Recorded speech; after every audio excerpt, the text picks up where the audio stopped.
Hi everyone, welcome to my video. Today we'll be talking about how confidence is uncomfortable and how the whole journey of becoming someone confident lies in you stepping out of your comfort zone.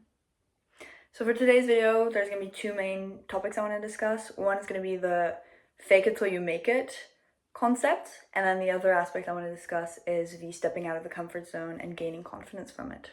We'll be starting off with stepping out of your comfort zone and how that leads to a gain in confidence and in trust in yourself and in pride. As humans, we tend to be creatures of habit and we tend to like to stay in our comfort zone. Depending on the personality you have, some people like it more than others, but in general, we do like routines and habits. But if we really want to grow, one thing I would really recommend if you are looking to gain in confidence would be to step out of your comfort zone, which is really hard in certain moments, but in the long run, it's worth it. And looking back, usually when you step out of your comfort zone, you tend to not regret it. An example of a moment where I stepped out of my comfort zone and really learned a lot from it and also gained in confidence and trust in myself was, for instance, running a semi-marathon. I've spoken about running before on this channel.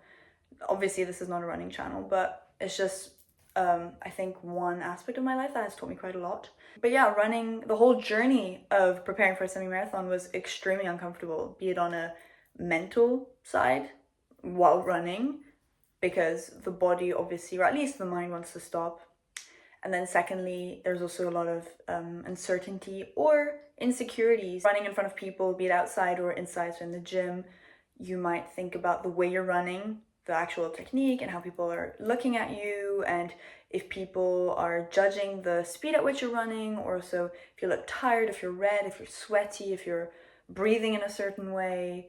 And that's something you need to work on and work through, and at some point you just realize that you don't care and that no one actually is looking at you. No one cares. No one cares. Everyone is the main character in their own life. That's something that you need to keep in mind. But yeah, so that was the mental aspect, but then obviously on a physical aspect, there's a lot of discomfort in running long distances and over a long period of time, especially if you're not someone who's naturally very good at running, such as I am. And in the end, running that race in the end led to such a gain in confidence on my side, because firstly, you've proven to yourself that you're able to do something you didn't expect to be able to do. Secondly, you're proud because you pulled through. So there's a lot of discipline that you had, and motivation too, but especially discipline. And then thirdly, you trust yourself. You realize that when you have decided that you want to do something and you've promised yourself something, you will keep your word. And I think that confidence that you gain from trust in yourself is a very specific type of confidence. It is that type of silent confidence where a person just seems self-assured and they know who they are and they know what they can do, and they just believe in themselves. And I really think that is great, and that does come from stepping out of your comfort zone. There's a million ways of stepping out of your comfort zone. Anything that you consider difficult and that you'd like to do deep down, but you feel too uncertain about or insecure about, you should do. That will lead to confidence. If you want to become a confident person, you need to learn to be uncomfortable. Afterwards, once you're confident, that's great. You'll be very comfortable in life. But that journey is uncomfortable, and that's what leads to such a great result. It's the discomfort you've been through. And that discomfort you've been through leads to a great result, because in the end, you'll be confident, trust yourself, and be happy with yourself. I think that there's a huge relief that can be found in loving yourself and knowing who you are. So one thing I'd recommend to anyone is just get out of your comfort zone, do that one thing you desire to do, wish to be able to do, wish you were the person that would, and just be it. Incarnate that person. And that leads me to my second point, which is the fake it till you make it concept. Some people really believe in it. Some people criticize it for being fake. Personally, I think it's a great concept if understood correctly. I think fake it till you make it should be you embodying the future version of yourself that you want to be. So if you want to be a confident person, you want to be a person who walks into a room, introduces themselves to anyone, is bubbly, smiley, happy, confident. Be that person. Pretend to be that person.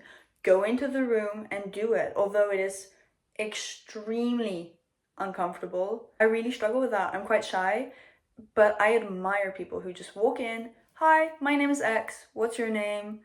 Do you want to sit together, have lunch together, whatever it is. That's usually for school or internships or work. I look up to those people. I think they're so cool. Or people who integrate others into a group are such cool people. I love those type of people. I wish I were that type of person, and I try and pretend to be comfortable with doing that. I admire those people so much. So what I'm trying to say is that the fake it till you make it concept works if you are embodying who you want to be. It's you taking actions towards your future self.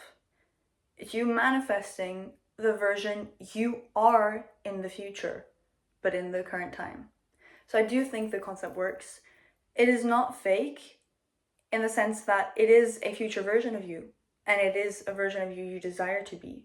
It is the vibrations you want to emit. It is the energy you want to be putting out there. If you want to radiate positive energy, a good vibe, a good aura, whatever you want to call it, you acting in a specific way will do so. This is not you faking anything. This is you acting in a way that results in an energy you want. And I fully believe in that, and I think it works. It's just quite uncomfortable in your head. You'll probably be thinking, what am I doing? Can people tell that I'm uncomfortable? But no one does. Everyone is the main character in their own life. No one sees this. What people will see is someone who's outgoing, friendly, and they'll probably be very relieved that you are taking the first step. You are introducing yourself and integrating them into a group. Another thing I tend to do is I think about people I admire because of their confidence and their outgoing personalities, or also on their silent confidence, people who are just very self-assured and know what they want and who they are. I think about those people and I think, how would they act?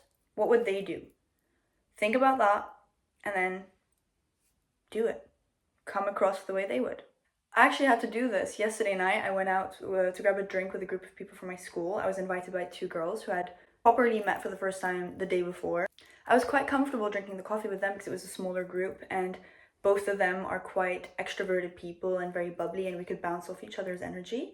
But going to meet up with a group of people who all knew each other, who had all been out before, had drinks before, had done things together, to join that group all sitting there and say, hi guys, where should I sit? I sat down, joined in the conversation. That was extremely uncomfortable. That was not very fun initially for the first few seconds, but then because I seemed open, people tended to turn around and try and integrate me into their conversation because they could tell I was an open person and I was open to being integrated and speaking to them, and that I would interact with them and be part of the discussion. And I think that really shows that faking it till you make it works. All you're doing is putting yourself into a specific mood and energy and living by that.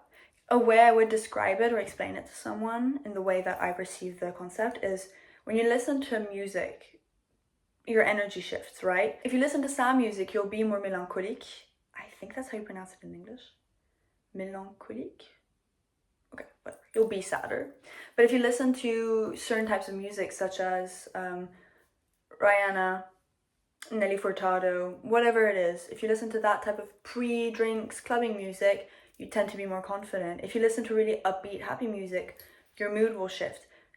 Music is a type of energy, right? If you have a certain mindset before going into a situation, you will emanate that energy. And that is what the faking it till you make it concept is. That's how it works. It's, I decide this is how I want to be, and that's how I come across. Even if that's not how I'm feeling inside, and if that's not my personality. Personally, I tend to choose a person in my head, be like, okay, imagine you're this person. How do you think they'd enter the room? How do you think they'd present themselves? How do you think they'd speak? I'm still being myself. I'm not saying what they'd say. I'm not greeting everyone in the way they would, but I'm just trying to think of the energy and how they would do it. I'm not copying someone, obviously. I'm just thinking, how would they do it? I remember there was someone, but I don't know who, years ago when I was younger, I watched a video and this person was talking about just how they were shy and how they dealt with situations in social gatherings. And they said that they thought of Rihanna, I don't know how you pronounce her name, to be honest, and because they thought she was the most confident woman and badass woman out there, and they would just think, what would she do? And would she be proud of how I'm acting? Would she agree? Would she say, yes, girl, that's how you do it? And that's faking it till you make it. If you think about it, really confident people, or at least people you think are confident, because also keep in mind, you don't truly know how people are deep down and what they're thinking. But if you think about it, people who come across as confident and self-assured and who know who they are and what they deserve, they don't seem to care if you like them or not, right?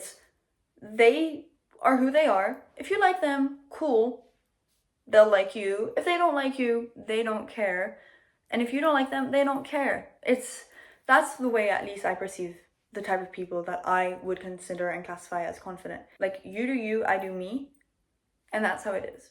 And that's what I also keep on telling myself. It's, yes, okay, I might be nervous right now. I might be thinking that I'm saying the wrong things.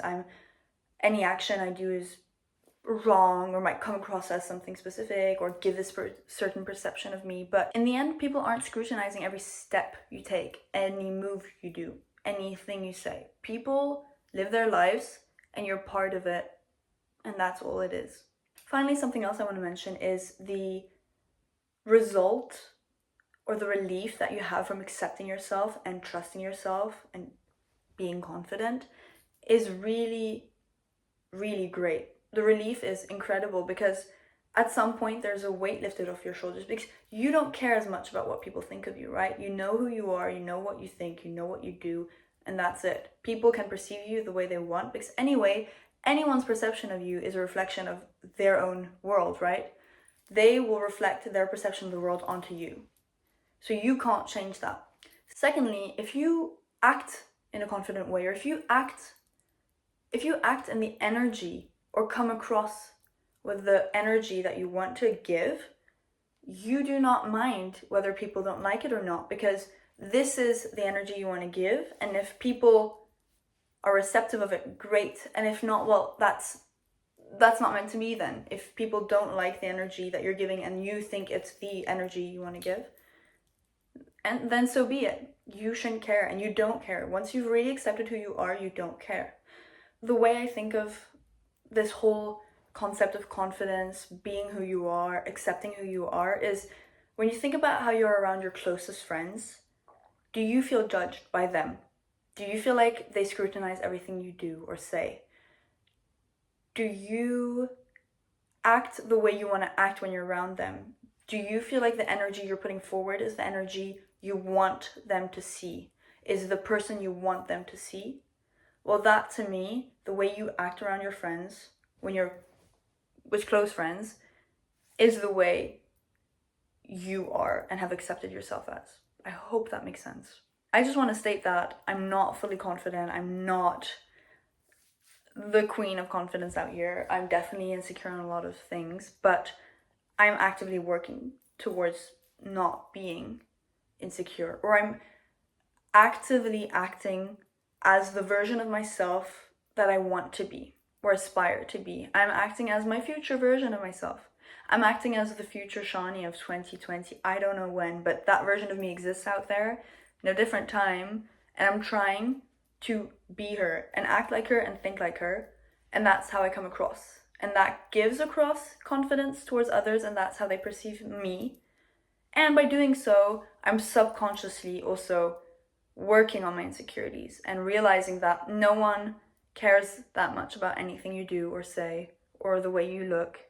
Everyone is living in their own little world, in their own little perception of life, and anything they see or think of you is a reflection of their own life, their own world. We're all living in our own little world, and there's nothing you can do or change about it. So stop being so hard on yourself and just live. Just work on yourself. Be the version you admire. Be the version you want to be and aspire to be right now. It might be super uncomfortable, but in the end, it's worth it. Confidence comes from discomfort. Confidence is uncomfortable, but confidence is worth it. I hope that this message is somewhat inspiring to some of you out there, and that you realize that nothing really matters that deeply. Think about it, we're just floating on a rock. I love to think about that. We're floating on a rock. We're tiny little things. And all your problems, although they might seem huge, and they are huge to you, and that's how they feel, if you really think about it, if you relativize everything around us, we are tiny little things in the universe, and in a few years, none of it will matter anymore. So enjoy life, be happy. That's another way of gaining confidence, is realizing that nothing matters that deeply. Nothing matters that truly. As long as you're happy with yourself, that's something I keep on trying to tell myself. So I hope this somewhat also rings a bell with you, or sparks some thought in you that hopefully will help you gain in confidence and motivate you to just step out of your comfort zone and live the discomfort of the journey of gaining confidence and fully accepting yourself. I hope you liked this video. Please stick around for the next videos. There's so much I'd like to discuss. Obviously, all of these ideas and concepts and discussions I have are things I deal with and think about regularly, and a lot of these videos are just me speaking to my future self, because I'll be rewatching it in a few years and just being like, oh yeah, you were right, see? It was a good thing I did all these uncomfortable things, but look how confident I am now. I'm so happy you in 2025 used to think like that. But if there's anything you disagree with, agree with, please put it in the comments. I love reading comments and answering them. And I hope I'll see you in my next video, where I'll discuss something else that's on my mind. And if there's anything you'd like me to discuss or to include in a video, let me know. I will gladly do some research. I love researching and reading about things. A lot of the ideas that I just mentioned are from just conversations with friends and also some books I've read. I hope I'll see you in my next video, and if not, then I hope you have a lovely rest of your day. Bye!